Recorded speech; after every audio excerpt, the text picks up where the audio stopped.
Welcome to Read the Line Celebrity Picker Show for the RSM Classic.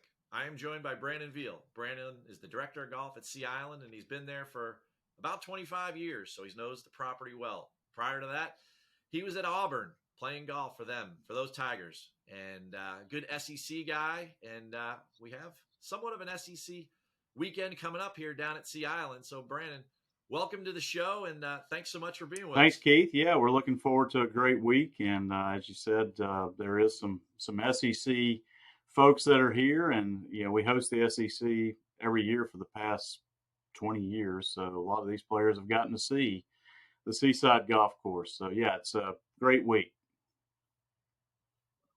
Well, we're really looking forward to this. I know that the fans of golf can't wait to see your place put on display because it looks so good all the time. For those out there that are trying to figure out their weekend wagers, what do you expect for the weather this week? How are the golf course conditions? Give us a little preview. So the long range forecast is absolutely awesome. We got Thursday, Friday are going to be great. We do have a little front moving in, maybe Thursday evening, Friday, which is going to bring some wind and some cooler temperatures on Saturday and Sunday. Wind could get up to 20 miles an hour, which, here is a pretty big deal, especially on Seaside, as you know. So the greens are fantastic. We may actually have to figure out how to slow them down a little bit if the wind does pick up that way.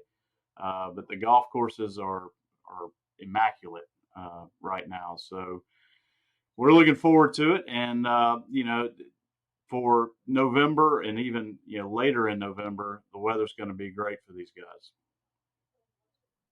Well, that I've played there and, you've hosted me numerous times in the Sea Island Invitational. I've probably played each of those golf courses 30 times. And, there's definitely a certain type of player that's going to excel well on whether it's Plantation or Seaside, and certainly Seaside for the weekend. As someone that's been there for almost your entire career, how do you handicap the field? If you were looking at statistics or the type of player that's going to do well at Sea Island, what do you think? What would you favor? Is it accuracy off the tee? Is it around the green, putting? You tell us. Yeah, I think this is one of the places where it does not favor necessarily the long knocker, the guy that can hit it forever, because you don't really have those holes to do that. Plantation does have 4 par 5s, but Seaside only has 2, and they're one of them, number 7, is going to be reachable for the longer guys, and then everybody pretty much, depending on the wind, can reach number 15. So what we've seen from our winners is not necessarily the guys that are hitting it the farthest, but guys that are really good with wedges and guys that get hot putting. And that's the number one thing. So everybody, if you can hit fairways, you're going to have good shots in and looks for birdies and eagles.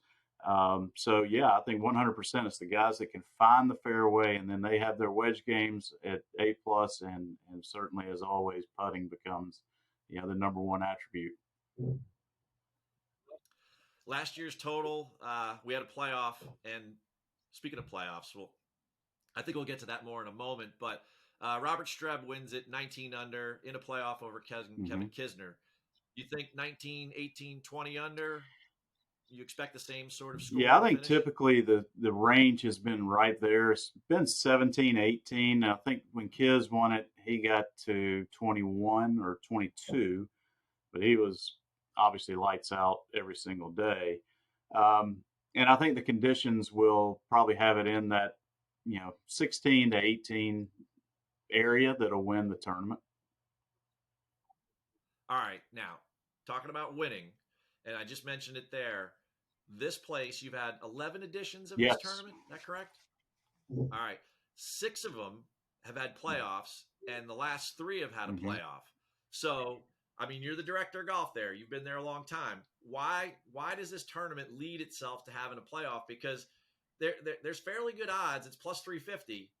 You can almost triple your money if you go with a playoff this week, would you go with another playoff? Well, based on history, and I guess history is a good teacher, yeah, I might put a little something on it. And there is no rhyme or reason as to why this playoffs. I think Webb has been in 2 of them and not one. We've had one that's gone over to Monday, which is, from a golf course operation standpoint, is not the best thing in the world to have it run over into Monday. But yeah, it's an interesting dynamic, and I really don't know why it is, but based on history, you might bet that. All right, let's talk about another history then. The Sea Island Tournament, the RSM Classic, lends itself to first-time winners. Now, why do you think that is? Do you think it's because of the time of the year? Do you think it's because the golf course allows somebody who maybe hasn't broken through before the opportunity to do that? You've seen some of these first-time winners there, like a Robert Streb or a Tyler Duncan. What do you think? Well, I think, first of all, as you know, all these guys are really, really good. And so, again, I think the golf course lends itself to someone that gets hot that week with the wedge and their putter. They're going to miss some greens. And as you know, Seaside lends itself to quite the imagination on how you can get the ball up and down. And those guys get it up and down, and then they make their birdies when they have that opportunity. So, again, it's not length that becomes the biggest thing. A lot of guys probably on a fair amount of holes on Seaside will not hit driver. They'll be hitting some other type of club, which will get them in the fairway. And I think that's why the field becomes a lot more open, because you're not having to try and catch some guy that's hitting at 330 off the tee every time and wedging it in. This conversation is very interesting, because you would think that what you said about the creativity around the greens, especially on Seaside, that it would lend itself to some local knowledge. But in those 11 editions, you've never had a hometown guy, or I guess a home island guy, win the RSM Classic. I'm curious as to your opinion why you think that is. Well, I think it's twofold. Davis was close a few years ago, and he hit it in the water on 16. He was maybe tied for second, one shot back, and obviously it would have been a great story. And but those guys, all of them, that are playing here, get pulled. It's great because they get to sleep in their bed. They get to come out here and play where they play all the time. But again, they're being pulled in so many different directions throughout the week from sponsors. Of course, Davis, hosting the event, he's got something all the time. And Zach pretty much as well. He's an RSM guy. So Zach, gets pulled in different directions all the time as well. And, I think that probably has something to do with it. But again, they've played well in some aspects. They just hadn't won yet. And so, I think maybe this year might be the year. We've got, a lot of guys playing, and some, the dark horse betting that we'll get to, that I'll give you in a minute. I think might be one of our local guys. Ooh. All right. Well, then, let's get right to it. You've given me a very nice preview. You are a wonderful host. I know Davis is the actual host this week, but you're the one that's hosting the competitors. You're the one that's, managing the behind the scenes. So you've seen the range. You've seen the guys out there in their practice rounds. You've been nice enough to spend some time with us today and kind of give us a breakdown of the golf courses, what type of player it favors. Let's go with the favorites first. Who do you think's going to win? Well, I tell you what, after last week, and he was a late addition to the field, Kokrak was in, and then after he won, he maybe decided to have some champagne this week. But, Scotty Scheffler's in and was a late addition and played well last week. Certainly his wedge game is incredible. He's playing very, very well. He would certainly be at the top of my list on, ones to look out for. And Kisner always. Kisner isn't from here, but his wife's from here, so he spends a fair amount of time here. And, the golf course sets up great for someone like him. Locally, Harris English has been playing obviously very, very well. and it could be his time to get going. He knows the golf course. Heck, he played it while he was at Georgia. He's played it since he's lived here, and again, he gets pulled in different directions this week, but I know they love the home game. So those would be the guys at the top of my list. I think the dark horse, which I'll give you, is the course. Okay, I'll hold on for that 1 second. Right.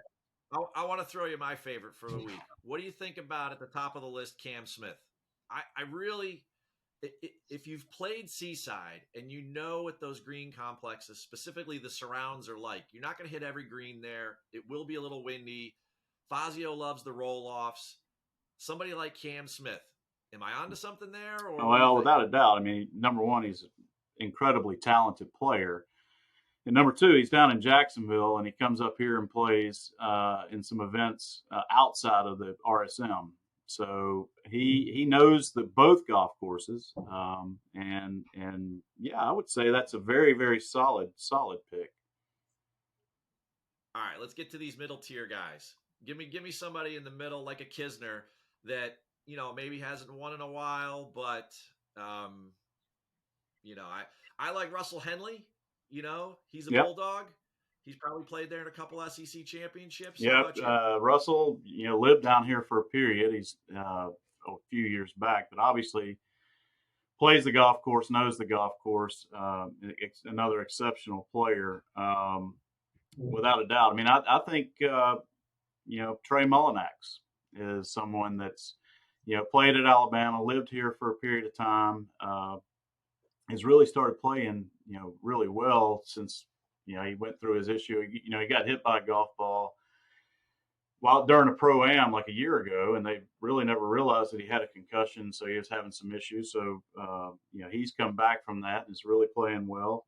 I think Patton Kazire lives here, hadn't won in a while, really started playing well earlier this year, and I think he's got a great opportunity. Luke List played pretty well last week. Played here in the SECs, has been here a number of times. So yeah, I think there's a lot of guys in that middle area that can certainly come out and win this thing.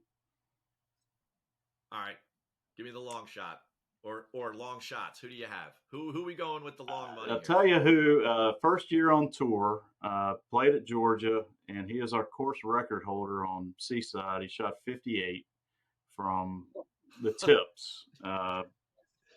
Just 58 is Grayson Sigg. Oh. So, he earned his way on to the tour, played Korn Ferry last year, won twice, and earned his way on to PGA Tour status. Great player, unbelievable short game. And he's one of those streaky guys. Obviously, if you shoot 58, you got to make a ton of birdies. And it's one of those streaky guys. He gets going and gets on that train. He can pile them in there in a hurry. So that's my dark horse pick. I'm pulling for him for sure. And interestingly, Matt Wallace, European player.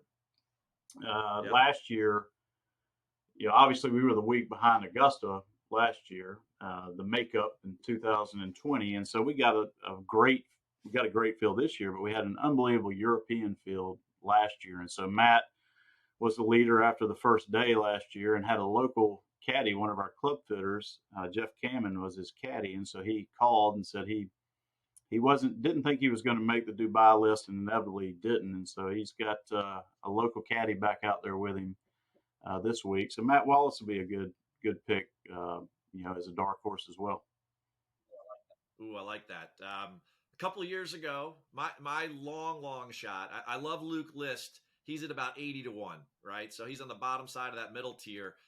The way he struck it last week at Houston was impeccable. So I really like his chances this week. But my long shot is a couple of years ago, you had a Boilermaker win in Tyler Duncan, and he's playing good again. But he has a teammate that's had a really good fall, right? Adam Schenk.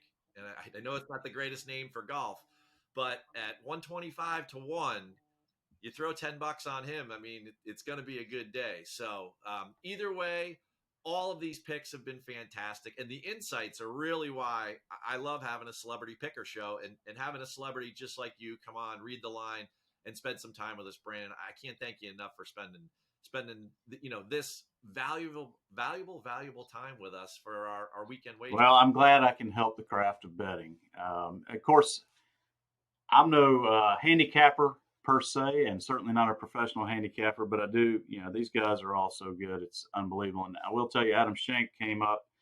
We hosted an event, when the PGA Tour took a pause. I guess it was 20, right at TPC. We hosted an event, kind of get back to golf before they went back to playing full time. And Adam came up and spent a few days here and played Seaside a few times. So again, he's a guy that knows the golf course. So there's some more inside knowledge for you.